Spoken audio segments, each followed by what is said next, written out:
All right. Well, welcome to another Photocritique. This is the third one of these that I've done for the Photocritique subreddit. This one's for a picture by user Mumch or possibly Mumch, depending on how Teutonic we want to get with it. And he asked for specifically critiques on the poses and the apparel. So I'm going to go into it basically using that as a guideline and see what we can do.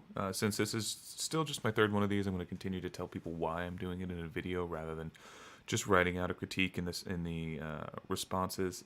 I can go a lot more in depth. I can be a little more nuanced in what I discuss and show examples of what I mean so that there's a clear kind of before and after. You can see what I'm talking about.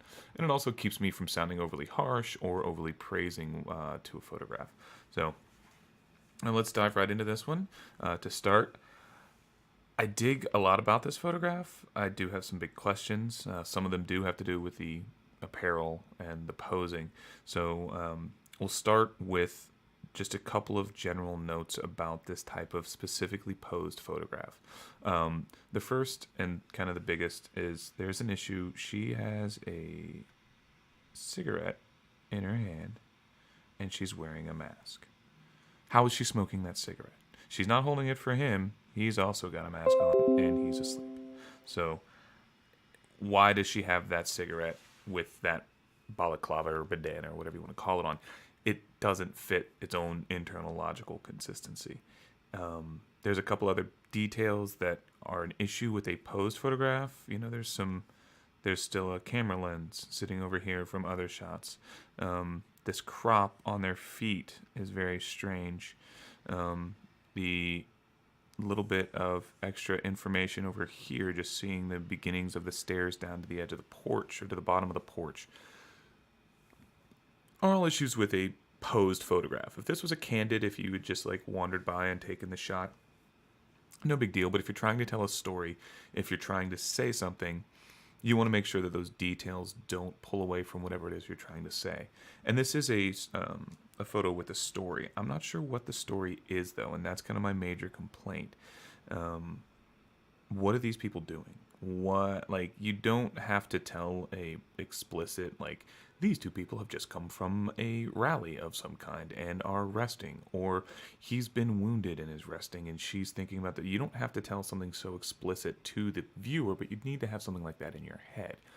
Like, you've got the bandanas on both of them, and the bandanas are pretty strong, at least in the Western world, symbol of rebellion of some kind or another. People who ride motorcycles have them over their faces. People who are in protests have them over their faces. Bank robbers in the Old West had them over their faces. It's a symbol of rebellion, and their clothes are very much not the clothes that you're going to see. And, you know, these ripped up jeans are not going to show up in any boardrooms.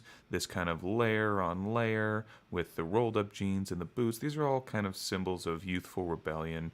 And so this is the story of two people who are, you know, rebels in some way or another. How they are, I don't know. And I don't have to know, but you have to give me some idea of what they're doing. It's daytime, he's resting in an almost Pieta-like pose, which I actually really liked. I like kind of the calling back to some of the classic artistic themes and modalities that have come out through Western art of, you know, resting the head on the lap of a woman. I think it's a really cool pose. I think it's a really cool idea, but it doesn't help tell the story in any significant way. And the look on her face, she's looking off at something with a somewhat quizzical look, and that's also something that's interfered with by this balaclava. Is she looking up in surprise at somebody? Is she thinking about things that are 1,000 miles away? Because we don't see her entire face, we don't get to know what that look really means. And if you want to keep it kind of uncertain what the look means, that's a fine way to do it, but it feels like you're trying to tell a very specific story with this image, and that story isn't really coming through either their pose or their apparel. I do, again, like the pose as kind of calling back to a somewhat of a Pieta, you know, the recovery in the arms of a woman is a very strong theme in Western art, and it's a good theme. I love it to death. So I don't have any problems with the idea behind the pose. The execution could use a little bit of work. A couple of things that don't need any work that I think really are cool is you've got some great leading lines here, with the siding and the top of that all point right to her face. Um, you've got a really cool kind of framing idea with the length of this cutting into his body. You can do a little bit with cropping that would fix, again, the issue that I discussed here and the lens here. That doesn't really take away from these and actually helps you get to another cool compositional place. And if I go up and just do a quick crop and just do nothing else other than cropping out the lens, moving this up just a bit, and then cropping out that distracting element over there. Just cutting them off at the knees, which is not always a good look, but since you're already cutting people off, it doesn't really make that big a difference. And what you see here is once it's finished cropping, you're a little bit tighter on them. It's a little more explicit a story. I would like to have a little more space behind her. I would like to have a little more space behind her here that you had in the original shot, but you can't do that with the lens that was over here. So moving that lens, maybe removing it in Photoshop or something. But what this does do is you get her very much into this golden ratio box, and you get him into this golden ratio box. So you get some really cool kind of compositional elements that go with some more classic themes. And so you start to really pull together. If you've got this classically posed man in the arms of a woman, and you've got them into these ratios, you're starting to pull in some really classical themes, and your composition is really starting to come together in an interesting way. And again, that's just a little bit of a crop and a little bit of paying attention to where you're putting people. Oops.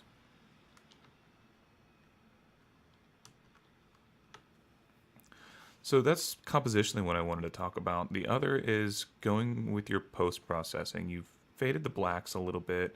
There's no real bright whites in this. It's all kind of a dingy gray, which I can dig. I went ahead and reset it back to kind of a normal contrast image with some curves here so that I could have a base to work with. But again, the storytelling in this is muddy. It's not bad. It's just muddy. You didn't really commit to a story. Or if you did, you did it in a way that I can't, as a viewer, recognize what you're trying to say with this photograph. And even just some extra processing could help tell the story a little stronger. So I threw out a couple of ideas. One is you could do just like a sepia toning. This is, I think I did this with I did this with a channel blend. And you can really make it feel a little old-timey. These are now young kids it's already somewhat anachronistic, young kids smoking cigarettes, dressed like this, but on an old-timey porch. You know, you're already kind of selling the anachronism of it, so why not up the anachronistic feel of it a little bit with some sepia toning rather than just fading the blacks a little bit and washing out the colors like you did. You can also... another idea is to go, you could dual tone it. And I overdid it on this one a little bit just because it's tough. I've noticed in the videos some of the adjustments I make don't quite show through when you're watching it on a YouTube video. But you can dual tone it. This is just a really light blue, almost a washed out denim blue in the shadows, and then a light yellow in the, almost a skin tone in the highlights. Again, it kind of just washes it out. It gives it a little more of an old-timey, these are young kids.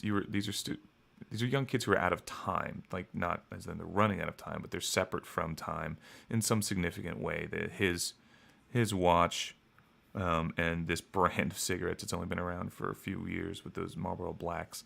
Those are new things, but these are people who are into old ideas. You know, whether it be ska, then he's rocking with these jeans, or these balaclavas, or hanging out on an old porch. These are young kids and who are somewhat timeless in their thinking. And then another one, you could just do LUT, which is a color lookup table. They have those all over the place in Photoshop, and you can play with the LUTs. I actually went a little too harsh on that one, but pull it back a little bit.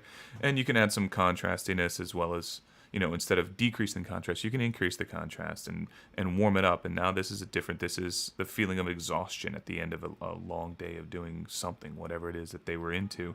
They're now at the end of a long day and they're recovering for it. It gives it a whole different feel.